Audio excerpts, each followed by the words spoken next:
What's up, YouTube? This is Kadito HG Gaming coming at you with a uh basically you could say it's kind of like a hot take, opinion based, whatever you want to go with.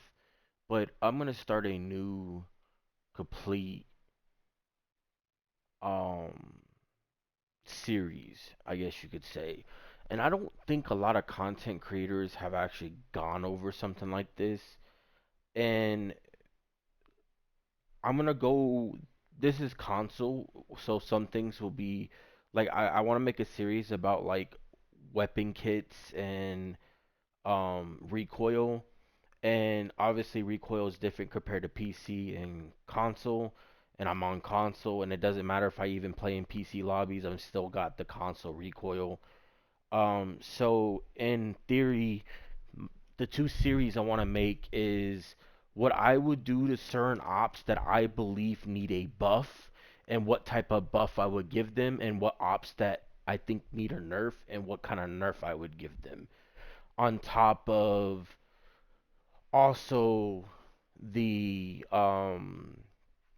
whole like weapon recoil. Basically, what I'm gonna do is everyone always goes out and makes videos about best attachments, best settings. I will never. I did prior on my old ass YouTube channel. Did make a video of settings. And that was like 4 years ago. I don't even know if it was 4 years ago, but it was vector glare.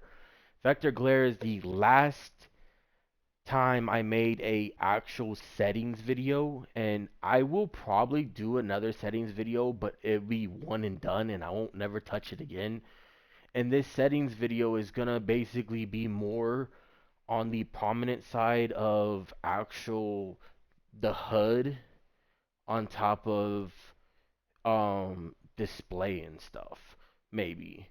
Cause I've been, even if I do bad or good, I have been constantly adjusting my FOV. I've played at 75. I played at 80. I played at 82. I played at 84. I played at 90. I've played at 87. I just won't play at 60. I feel like you move too slow at 60, and I just feel like it's just not enough view of your surroundings. And honestly, I feel like 75 is a good point, but that will be in a later topic on a later video. This video is more about what my plans in the future of content will be. And I'm trying to branch off to content that other content creators have not done, or it has been done, but it has not been done for years, basically. And basically, the one thing I want to do is the buffing and the nerfing.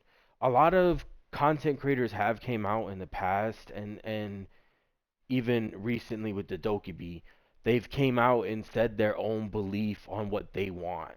The thing is they only come out and do it when it's affecting their outcome of their matches and stuff. That is how I have at least noticed it.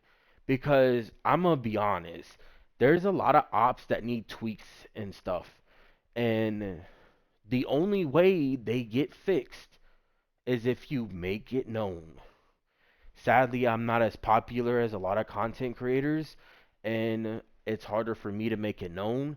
And it also sucks because I've also noticed that a lot of content creators out there too have a bunch of operators they main and they don't really branch off. And this is actually true to even a lot of players in general in the game, where people don't tend to play a good variety of ops. I'm going to be honest with you.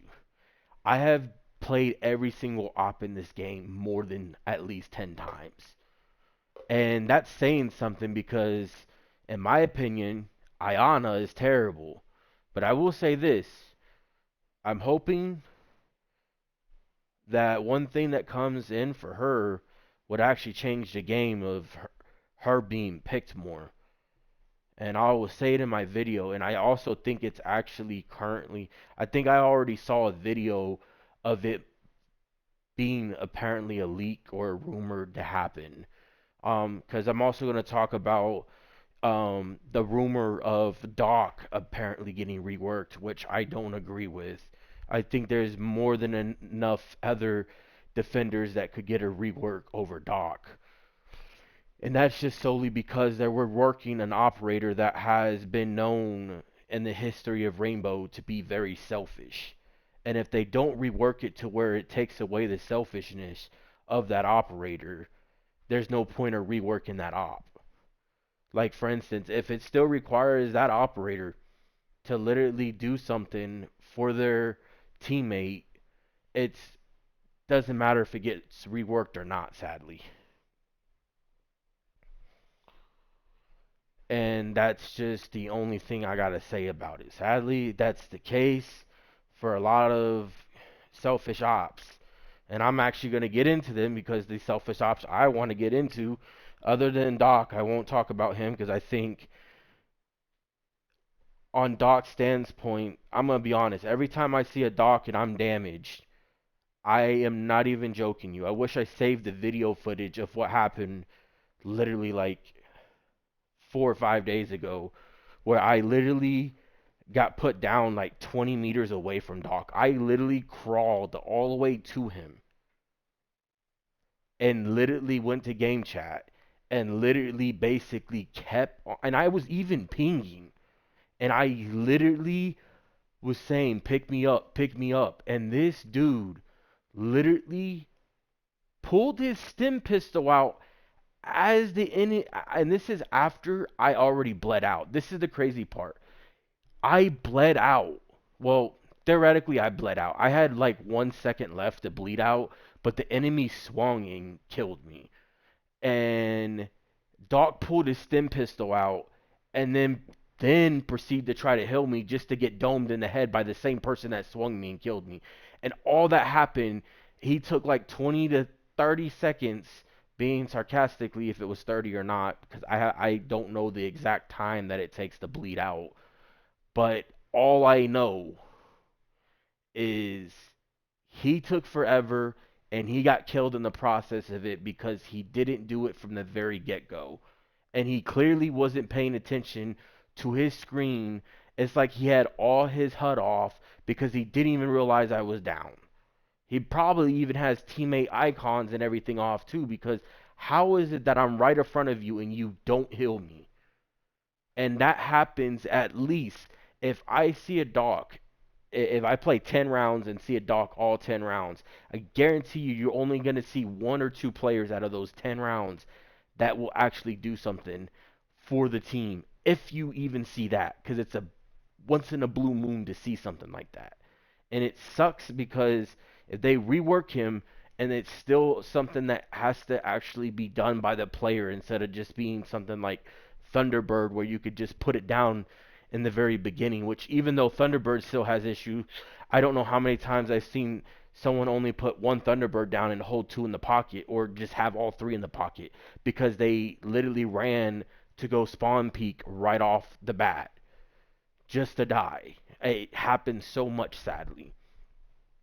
And it's fine because the one thing I will say in nowadays Siege is when you see playstyles like this, you can literally report players now for throwing and griefing, because that is technically throwing and griefing.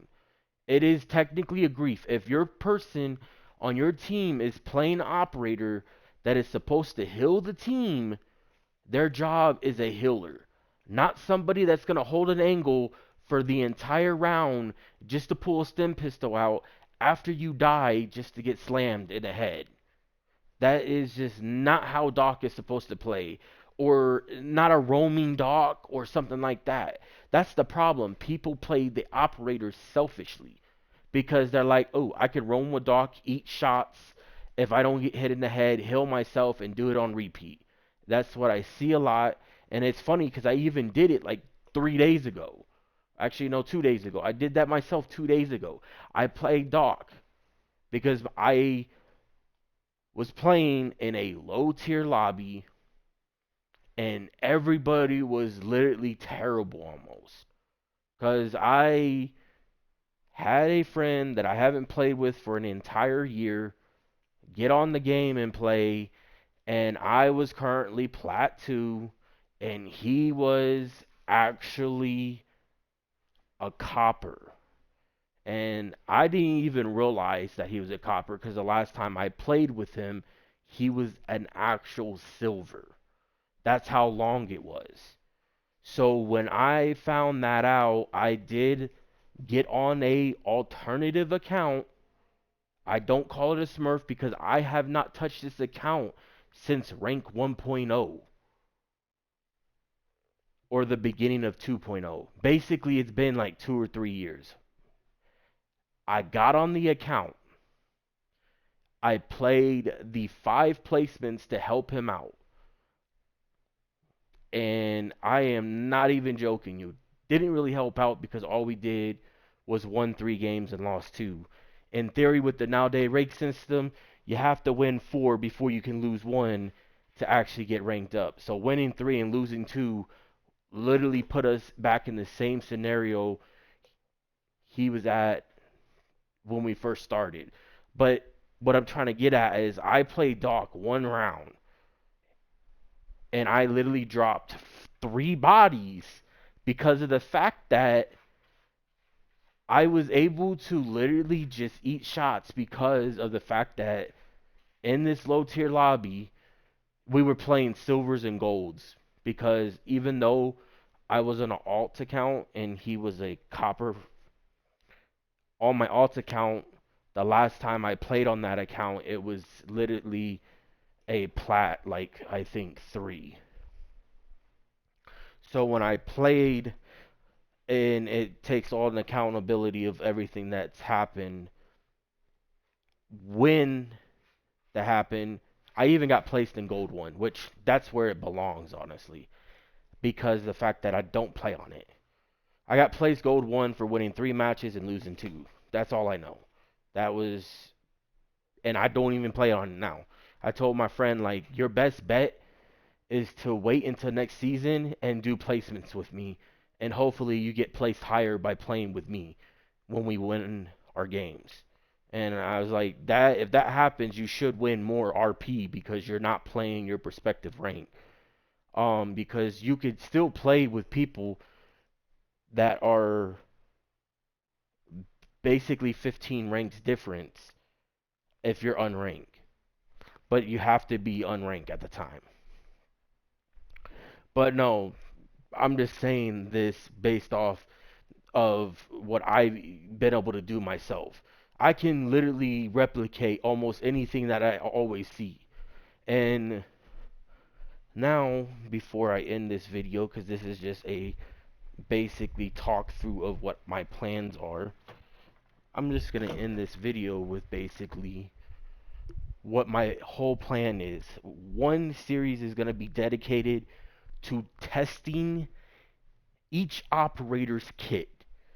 And when testing the kit, it's going to be weapons and my opinion based on what you should use for the utility, like a smoke grenade, a claymore, a frag, or something around those lines. That is going to be that. And then the video will also show all the recoil patterns with every single attachment, even muzzle brake, because I will say to this very day there are still weapons. It's funny because everybody listens to all the content creators, and most content creators will literally say I use compensator on all my weapons, or I use flash hider on all my weapons, or I use compensator on fast fire rate weapons and then flash hider on everything else, and only muzzle brake on pistols and DMRs. And I've also, knowing all this, I'm finally going to continue the series I started back in the day, but be more thorough on it. Because back in the day, I did make a series about all the operators in the game. I literally uploaded a crap load of videos. They were about 10 to 20 minutes apiece. They went over the kit, the recoil, and all that.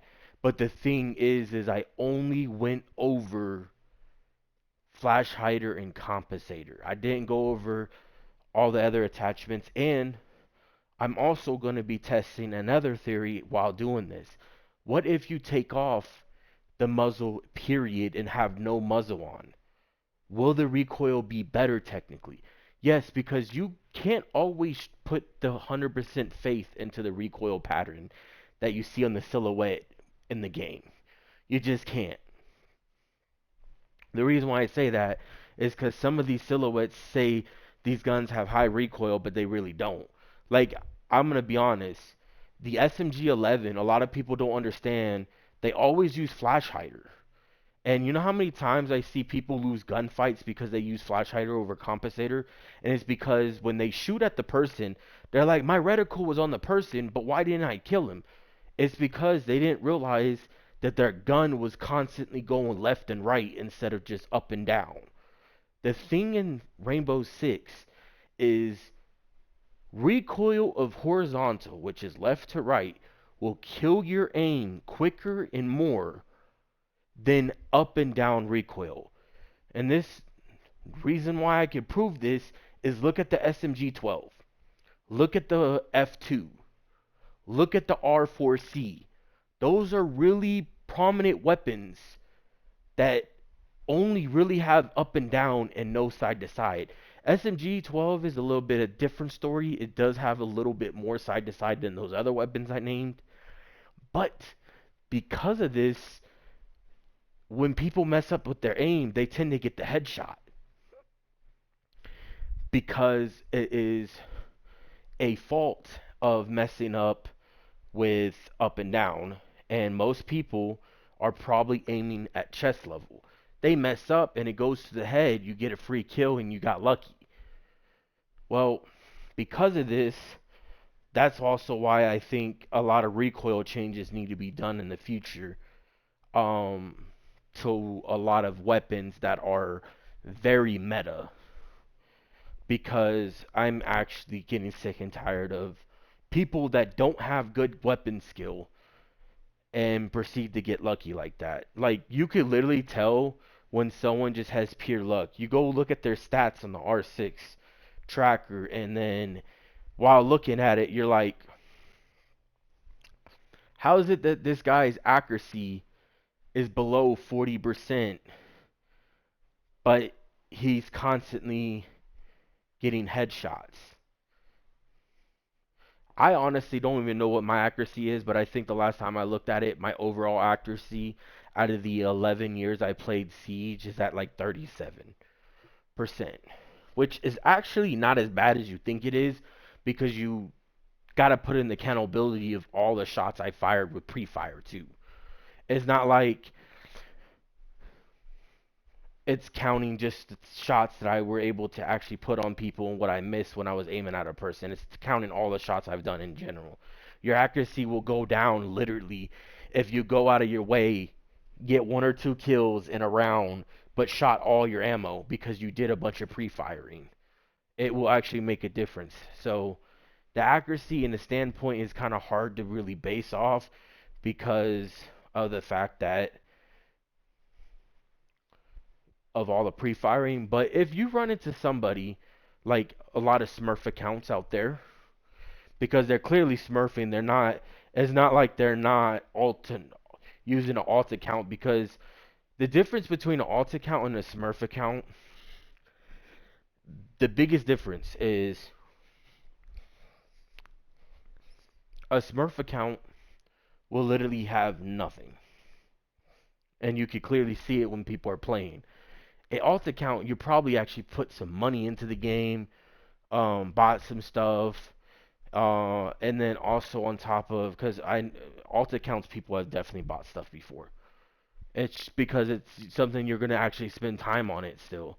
It's not something that you're just gonna be on to play with some buddies or to boost out some teammates or something like that. Because that's what Smurfing a lot of the time is used for. Is if, oh, I can't handle the champ lobbies, I can't handle the diamond lobbies, So let me go hop on my Smurf account that I purposely made sure it didn't get higher than gold. That's the thing. My alt accounts, when I made them back in rank 1.0, they literally got the same rank or one or two ranks below what my main rank on my primary account was.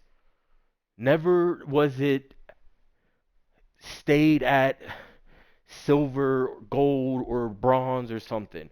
I know people, well, you know what? Yeah, I can say that. I've known people that have literally got on a Smurf, played until they got into bronze 1, and then stopped playing on the account. So they wouldn't get hardcore people when they play on it at a later date, or when they go help their friends out that need help, that are like in silver or gold. And I've always said this, and I always will say this. If you have friends that are not good at the game, or they're average at the game and they're stuck at the average area of silver and gold, you need to tell them one thing. And if they don't want to listen, well, guess what? They're never going to get past that gap. Because I've always said one thing. When you get to gold, I wouldn't say silver because I think KD can carry you through silver. When you get to about gold 2-ish, at that point in time, relying on playing operators like Warden, Vigil, um, I'm even gonna add Solid Snake in there, Ash, Operator, or even Ram because it's the R4C. All these ops that I'm naming off, and you're not playing those ops the way they're intended to be played, but you're playing them to frag out with their weapon, you're more likely not gonna get past gold 2. Because of the fact, or you might get lucky and get up to like maybe plat 5, and that's about it. And the reason why is because you're playing like you're playing a 1v1. You're not playing like the game is a 5v5. You might not be able to communicate with your teammates or whatever the case is, even though you can be in game chat and at least try to communicate. And you're not using the ping system where you're yellow pinging or red pinging when it needs to happen. You just go on TikTok or something after you die or something. Things like that, you will never get better at the game. You will always be stuck at that area. And it's funny because I've had so many people ask me over the time period, because I'm on the older end for gaming. I'm literally 30, and I'm gonna be dead serious about something that I've learned. People ask all the time, well, you don't got the best gun skill, when in reality, I have a good gun skill. My weapon accuracy and skill is good. My reaction is terrible. Sometimes I got really terrible reaction. In theory, that's because, well, one, I'm supposed to wear glasses a lot of times and I don't. Two, I get a lot of headaches when looking at a screen, especially as of recently. On top of the fact that I am what you would consider disabled. Now, I'm not disabled in the standpoints that what people actually think about, where, oh, you're missing a limb, you can't hear, or you're blind and stuff like that. Well, there's disability for a lot of things. I'm not going to get into that because that's not something that I think everyone needs to know about me. But a lot of close people I've played with for a lot of years, they know a little bit about me. Well, they ask, and I'm like, it's because I use my brain. And when a new map comes out, I play the discovery mode. I've even at times have played on the PC to actually test it in the test server. I've done it like twice. I tested Dual Front out when I was invited for the beta. I think Dual Front was also another game mode that could have stayed, but I don't think they put enough effort and time into it. And what I mean by that is I don't think they put enough content and updates into it, sadly. It's going to be a game mode to be missed. I will say that when it comes to the rewarding part of it. Because when you did play it at least once a day, you were able to get quite a bit of renown and stuff from it. And honestly, it was kind of like a good warm up too, even though it wasn't a one shot headshot mechanic. It was still the fact that I think it was a good warm up because you had respawning. My only issue of that game mode is the fact that every time you died, you have to wait 20 seconds to respawn. Something like that. And that right there, that never sits right with me. Every game I've ever played in life, that has never sit right with me. If it's a respawnable game mode, you should not have a time limit to respawn. That's just my strict opinion. If they wanted to put a actual timer on it, it should be like 5 to 8 seconds at the bare minimum, and 8 seconds at the very highest, in my opinion. Not 20 to 25, because that was actually making it to where I would have carried in the game a lot of times, and when I died finally, because I'm always getting pushed by everyone, um, I can't spawn back in before they get the plant off and have a good 10 to 15 seconds go by and then set everything up. So I can't go push them anymore.